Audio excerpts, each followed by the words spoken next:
right, so for the next little section here, I'm going to do a quick example of how I would do just the preliminary space planning on just one of the floors, just for time. And then I'm also going to show you how to do a topo so that you could bring it into Revit and create a 3D topographic model. So essentially, I do know that I'm going to bring my automobiles here, and I need approximately 20 feet, and 20 feet. You know what? I'm not going to do that. I'm actually going to do 18, and then 3 times 9 is 27. Okay, and then 18 feet. Boom. So essentially, this is going to be where my 3-car parking garage is going to be. So I'm just doing essentially what everybody or half the class has done already, which is just doing a quick, space layout of, the dimensions, making sure that our ideas are working. So this is the site. These are the setbacks here. This is the entry. And so essentially what I would do is I would make sure that, I have my main entry to come in. And so what I was thinking about when I was sleeping last night was thinking that my main entry, I want it to be a double height space that also connects to the bottom levels. So I kind of rethought my idea a little bit. So I'm going to have my main entry here. I'm going to open it up a little bit. Okay. And so there I'm using Polar. So here you have all your different, your tools. You have Polar tracking. You have also your O-snapping. And so to bring it congruent, I'm just going to grab, it intuitively grabs this point, and it allows you to use that as a reference to grab that. And I'm going to use that as a reference to kind of start to shape my space so that all these lines are kind of congruent. So, this is going to be my main atrium here. I'm going to, walk in and have a double height space here. This is still going to be my living room. This could be my main dining, and this could be my kitchen. So just, for my space planning, I could just, simply kind of go like this. And then here will be my kind of hall. Here. That brings, these partitions here. Essentially, I'll probably just have, a visitor's room here. So let's see, probably make it. So I'm using DI to do a lot of my dimension checks. So 23 feet. So essentially, I'm just going to move this 20. Oops. That was. Oh yeah. Also, double check your units by typing in the word units and double checking that it's on architectural. Architectural means that it's imperial. Imperial means that it's feet, inches, etc. So go ahead and move that. And if you are not on ortho, you could press F8 to make sure your ortho's on. And I'm going to press 20 feet. Bam, there you go. Press another copy. Make another 20 feet. Bam.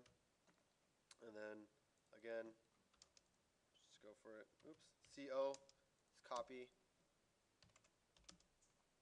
So that's about right. Press TR to trim. TR, enter, enter. Okay. Then you can press S to stretch this. Just going to stretch it all the way down. Then I'm just going to press TR to trim that. So essentially, I have one bed here, another bed here, another bedroom here, and then I think I'm going to actually. this is the bath for this space. And then this bedroom here, I believe it's going to have a shared bathroom. So I can press MI to mirror, right? MI enter. Trim that. Boom. So that's your bathroom there. Okay. There's your bathroom for your two spaces here. Bedroom 1, bedroom 2. You can press MT to shortcut for your letters. You could put bedroom. If you want, whatever. I always recommend that you use Arial. It's the most widely used professional format. You could use whatever you like, but across the board through architecture, I've always used Arial. If I could find it, I just had it. You can also type it, and then once you have your size, you can up your scale. So that's 3/32. You can put 1/2. Makes it much bigger. You can press OK. So say for instance, if I wanted to copy this, you just copy that, right? And if I wanted to double click on this, it'll bring the dialog back, right? Sorry, the dialog back. And then you could rescale it, to 1/4 of an inch. Oops. And it'll bring it back down. If you wanted to match the properties, you can press MA, shortcut for match properties. Click that there. Now your dimensions are the same. And they're annotative, so they're relative to themselves. Also, what you could do is you could press SC, and you could also just do a manual scale. Whoa, that's crazy. Take off your OSNAP, so you can do a regular, like a manual scaling if you want. So typically what I do is I just copy, a text that I'm pretty comfortable with, and then I'll just put, bedroom 1, bedroom 2, etc. So, just so you have the text down, you can press ST to put your, you can put your format here. So ST is to bring in your text style. So every time you do a text, it's automatically defaulted to your Arial. Okay. Apply, set current, close it. And when you do your MT, Arial's already there. You don't have to do the same step a million times. So typically that's what I do. I just write one text, make it how I want it, and then I copy that, and then I just then I double click in it, and so like essentially this is what I would do. I press CO, bring that down here, and then I would just, since it's already formatted, I just press 2, whatever. So that's the way I do it. You could do it however you like, and then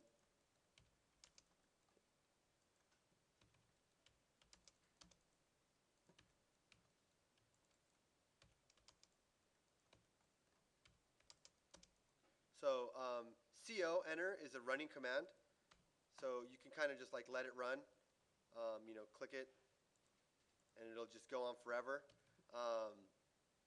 So you have your entry here. How do you set it to stay on Arial? So essentially what you'll do to set it, your text to a certain font that you want, you could press ST, and then this dialog box comes in. It's text style, and then you just go ahead and put Arial. You can put your text height here, your factor, etc. Then you press set current. You can go in there, and then so when you press MT, enter, it's already set to Arial or whatever text that you wanted it to be. And I'm only talking that way because it's on the video, so I can reiterate because they might not hear your question. So that's what I would do. So let me get my thought. So entry, I think that the dining would be kind of cool when you walk in, and then this would be your living space. I'm not going to go through the whole design. I just want to show you this is kind of like how I would start to do it. And then I would put my kitchen in here. And then I think that we partitioned this off here So I'm just going to trim, enter, press shift, bring this, use that line as reference. So bam, entry, your dining, your kitchen, your living. Oops.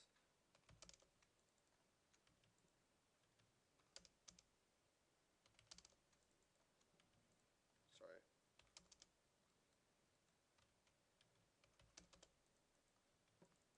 Oh, can't trim a line if it's its own line. And then here I'd probably have, you know, my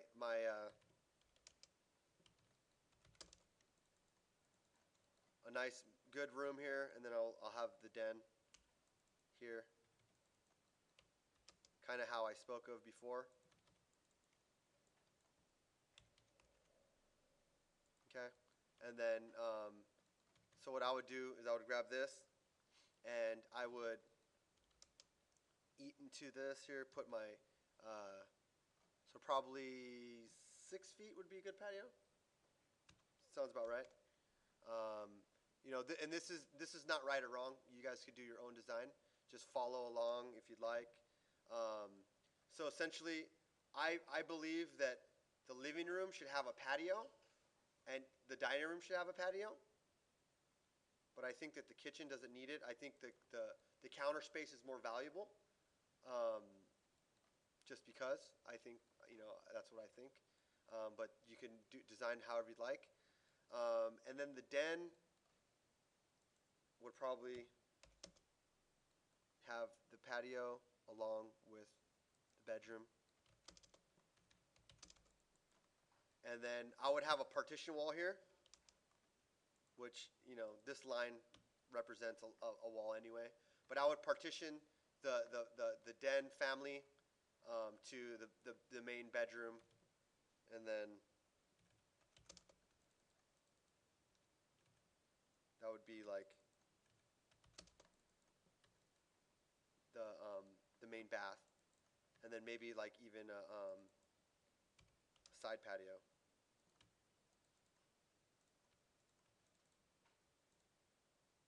That would be really cool, actually.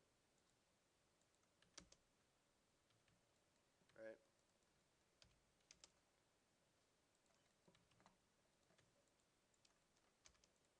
And then this room here could have, you know, you can have doors here that this bedroom could come and take advantage of this patio.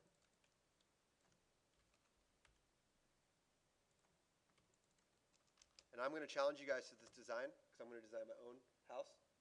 So I want you guys to push your design to make it say yourself. But I'm going to continuously email you guys my file. So if you want to fall back on my file, you guys could always use my file so that you're not falling behind on the Revit practice, and you know that the design's slowing you down because it's not a design class. Um, so bam.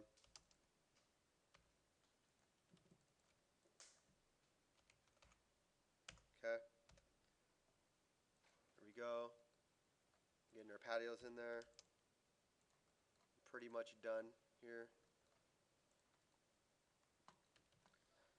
And so, you know, this is obviously an imaginary line, you know, but I'm going to keep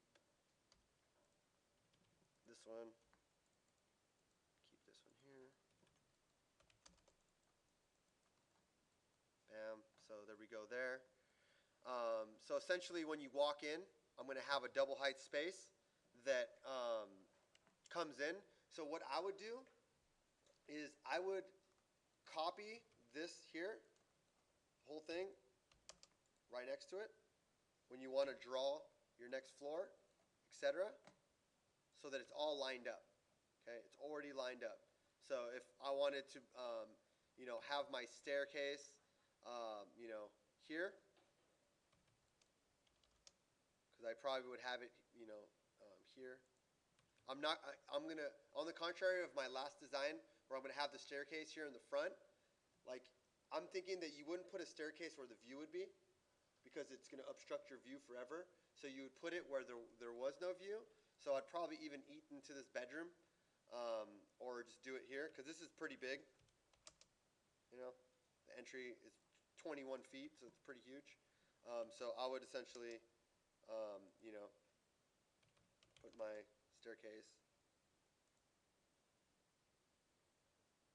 here, and then I would put the next level landing like here, up above, right? And then I would have the next landing here. So like essentially you would walk up. So you would have your stairs, you know, you can go like this, and then you could just copy it by reference point, or you could do offset, you know, or you could press O, or you could press a line, I guess, array, sorry. This object,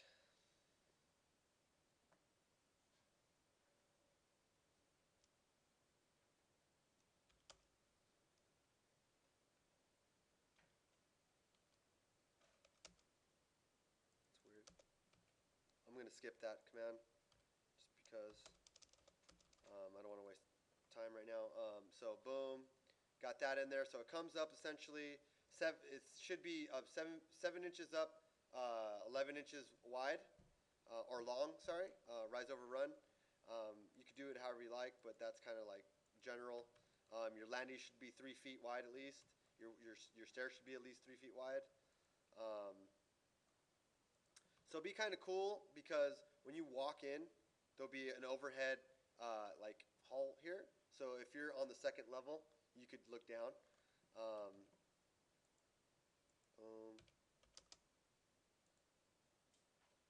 Oops. So say for instance, I just selected these lines, and I want to copy them, right? CO, enter. You press P, it selects your last thing you've selected. Okay. So I press escape, right? And I want to copy these lines. So say for instance, I go and I copy like a super intricate series of lines, and it took me like 5 minutes to copy, and I accidentally pressed escape, or I did a command and it messed up. All you do is press whatever command you're in, press, you know, I'm doing move enter, P enter, and it selects the last selection. See how it already selects this stuff? So that's helpful, you know.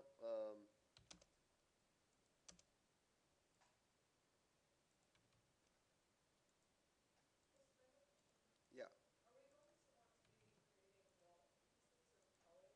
No. What I would do is the reason why we're doing space planning, because we're going to use our Autocad one line drawings as guides to do all of our wall extrusions in Revit. So you could do wall thicknesses, fair enough, but all you really basically have to do is make sure that your space planning is right, so that we're going to use those dimensions to create the walls in 3D in Revit. So does that answer your question, sir?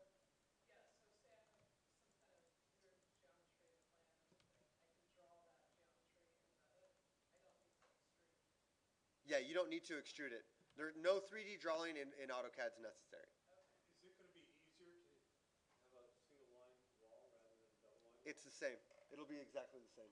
We're just going to use it as reference. And if you have like curvilinear walls, we could do specialty walls. But let me focus on that on our next class, like the modeling in Revit. Let me just finish this space planning, and then the topo. Okay?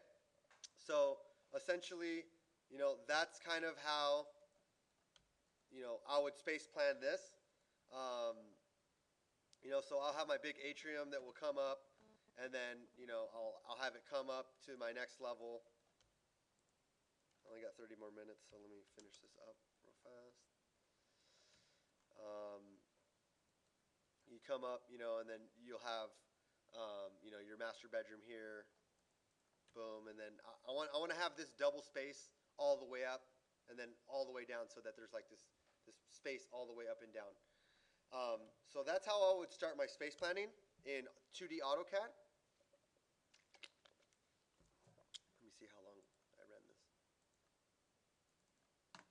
Okay? I'm going to stop that video right now. So just please refer to that for any shortcuts or any space planning questions that you might have.